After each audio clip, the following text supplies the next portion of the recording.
제 자소서, 제가 직접 합격한 자소서를 가지고 같이 자소서 쓰는 요령과 그리고 합격을 같이 해보자고요.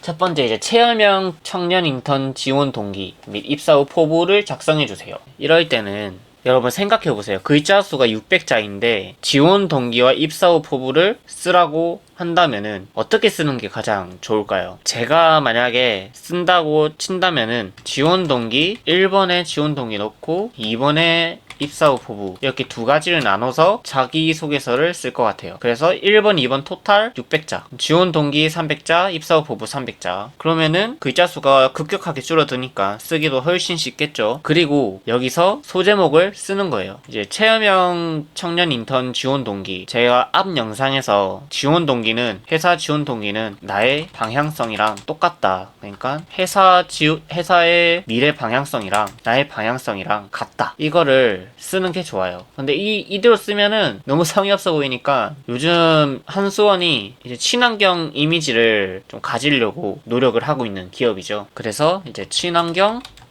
원자력, 발전 구축, 직업가는 그것은 이제 한국 수력, 한수원의 방향이다. 이렇게 적어놔요. 이게 소제목 끝. 그리고 이제 나의 직업관을 풀어서 설명을 하는 거죠. 네, 저의 직업관은 효율적이고 친환경적인 원자력 발전 설비를 구축하는 것입니다. 따라서 한수원의 미래 방향성이 일치하기 때문에 합당한 지원자라고 생각합니다. 아니면은 합당한 지원자 아니면은 따라서 한수원 지원했습니다.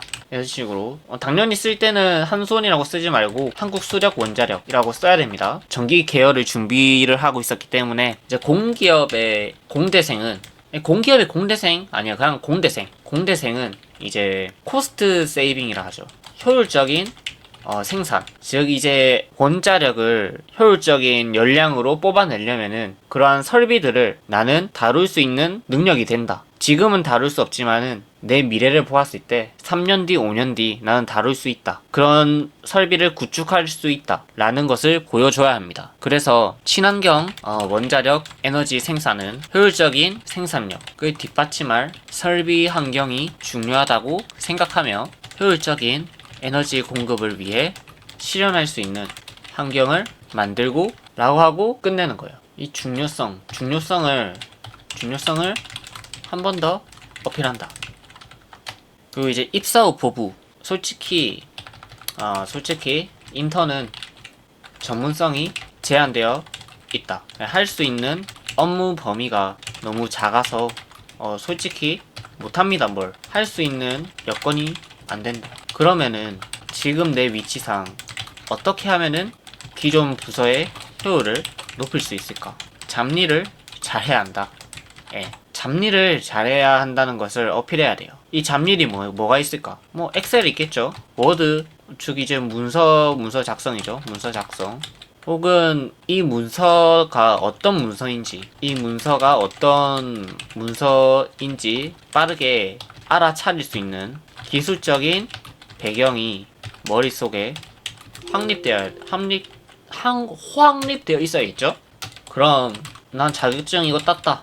그러니까 기술 자격증, 기사 자격증 이거 땄다. 어필하는 겁니다. 아니면 본인이 했던 대외 활동 같은 게 있으면 이제 뭐 영상 편집, 뭐 PPT 등 내가 다 했다. 나 이거 잘한다. 라고 말하는 겁니다. 내가 뭐 어려운 학문 잘하고 이런 거 실제로 부서 가면은 쓸 일이 없어요. 진짜 많이 인턴에게 많은 것을 줘봤자 상자 나르기 정도? 그래서 그냥 문서 작성 능력이 뛰어나다는 것을 어필하는 게 훨씬 매력적이에요. 저는 그래서 어떻게 작성했냐면 커말 자격증 땄다. 그리고 전기 쌍기사 있다. 그리고 대외 활동에서 저는 후원 협찬 팀이었거든요. 그래서 제안서 매주 10개씩 작성하면서 PPT 능력과 서류 작성 능력을 키울 수 있었다. 그리고 이제 추후 이 능력을 가지고 부서 분위기에 어울려 효율적인 조직 성과에 기여하겠다. 부서 분위기에 어울려가 아니고 이 능력을 활용하여 효율적인 조직 성과에 기여하겠다. 또한 설비를 보려나? 설비 저는 안 봤거든요. 저는 뭐 원자력 설비를 볼 수도 있겠다. 근데 거의 못 볼 것 같아요. 하지만은 볼 수 있다는 가정하에 원자력 설비의 개선점을 파악하여 표와 그래프를 활용하여 파악하고 선배님의 업무를 보조하겠다. 궁극적으로 부서에 기여하여 조직 생활과 전문성을 키워내겠다. 전문성을 향상시키겠다. 라고 적으면은 됩니다. 예. 이러면 뭐 300자 거뜬하죠. 지원 동기 300자, 입사 후 포부 300자. 끝이에요. 자, 이제 두 번째. 집단, 학교, 회사, 동아리, 동호회 등의 원만한 화합 또는 공동의 목표 달성을 위해 남들보다 더 많이 노력하고 헌신했던 경험을 구체적으로 적어주세요. 이거는 본인이 자기소개서를 몇 번 써봤다 하면은 이제 금방 써요. 근데 이제 처음이다 이러면은 어렵게 느껴질 수 있습니다. 이거는 그거예요. 갈등 해결. 그러니까 갈등 해결 썰 풀어라. 갈등 해결 썰 풀어주세요. 저는 어떻게 썼냐면은 이제 적극적이지 않는 팀원이 있었는데 그 팀원과 상대방을 배려하는 의사소통을 통해서 그 팀원과 합의점을 보았다 라고 적었습니다. 그래서 이제 저의 장점인 의사소통 능력을 보여준 거죠. 솔직히 뭐 본인이 어필할 장점이 없으시면은 의사소통이라고 하는 것이 가장 평범해요. 네, 저는 평범한 것을 골랐습니다. 근데 만약에 자기소개서는 의사소통 능력이 장점이라고 적겠지만은 면접에서의 장점은 의사소통이라고 말하진 않을 것 같아요. 네, 이건 여담이었고 우선은 이제 방금 말했듯이 소제목을 어떻게 적냐면은 상대방을 배려하는 의사소통을 통해 팀워크 형성, 갈등 이렇게만 적어도 이 친구는 어떤 걸 적겠구나 라는 것을 이 한 줄만 봤는데도 알 수 있죠. 이래서 꼭 소제목을 적으셔야 됩니다. 맨 처음에 두 갈씩으로 적는다는 것은 많이들 알고 계시죠. 근데 이 두 갈씩을 적는다는 것만 알고 있지 어떻게 써먹어야 되는지 잘 모르거든요. 그냥 결과부터 적는다라고 생각하시면 됩니다. 저는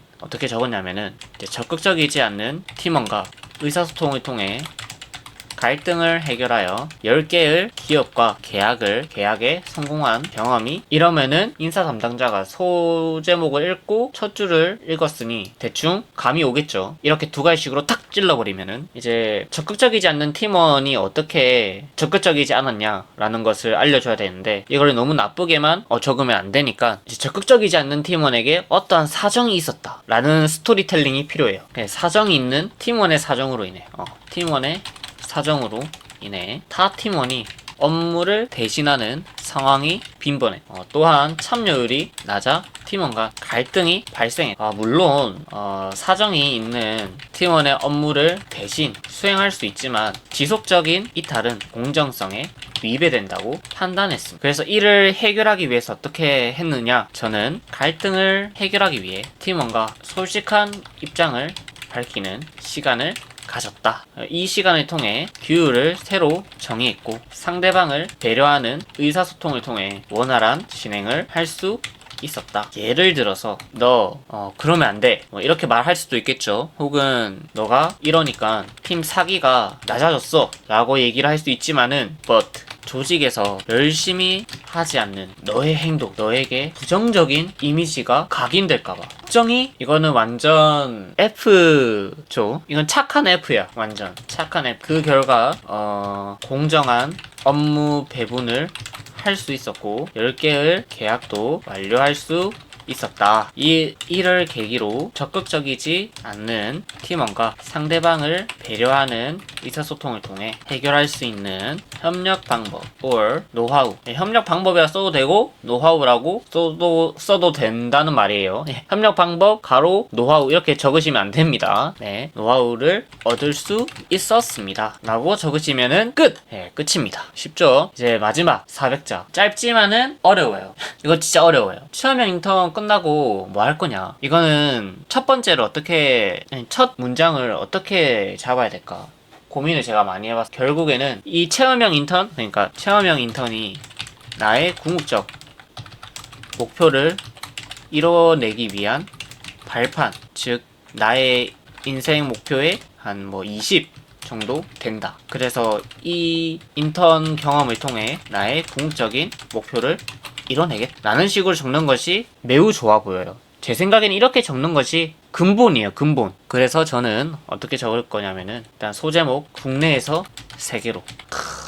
이제 나는 전력 생산, 내 전문성, 전력 생산 및 설비 전문성으로 전 세계에 영향력이 있는 사람이 되는 것이 최종 목표입니다. 이를 달성하기 위해 탄소 중립 및 코스트 세이빙, 설비와 관련된 블로그 및 뉴스를 즐겨봤고 이를 공유하는 스터디에 활동하고 있습니다. 또한 ESG 공모전을 대비하고 있습니다. 자, 스터디 다들 하고 있죠? 그리고 ESG 공모전 이제 데뷔를 할 거죠. 네, 데뷔하고 있는 거예요, 여러분들은. 네, 따라서 한수원, 제가 한수원이라고 적었다고 해서 한수원이라고 적지 말고 한국수력 원자력이라고 적으세요. 체험형 인턴 수료한 경험을 바탕으로 이제 관련된 친환경 설비 및 원자력 관련 기업의 문을 두드릴 것입니다. 여기서 이제 국내뿐만 아니라 세계로라고 적었으니까 또한 영어 회화, 세계적인 전문가가 되기 위해 영어 회화 능력을 키우겠습니다. 영어 회화 스터디를 만들어 평소에 글로벌 역량을 향상시킬 계획입니다. 추후 인턴 경험을 상기하여 글로벌 원자력 엔지니어 혹 아니면은 글로벌 전기 엔지니어, 기계 엔지니어 많죠. 글로벌 직무, 본인의 직무 글로벌 저는 전기 엔지니어가 되겠습니다. 이렇게 적으시면은 400자 될 것 같은데요. 한 두 줄 부족하려나? 그 부분은 여러분이 채우시면은 될 것 같습니다. 네, 여기서 이제 마치고 저는 오른쪽 상단에 보시면 현대제철 자소서를 업로드했습니다. 자세하게 자기소개서를 적는 방법을 공개했음. 자소서 적기 어렵다고 생각하시는 분은 참고 부탁드립니다. 감사합니다.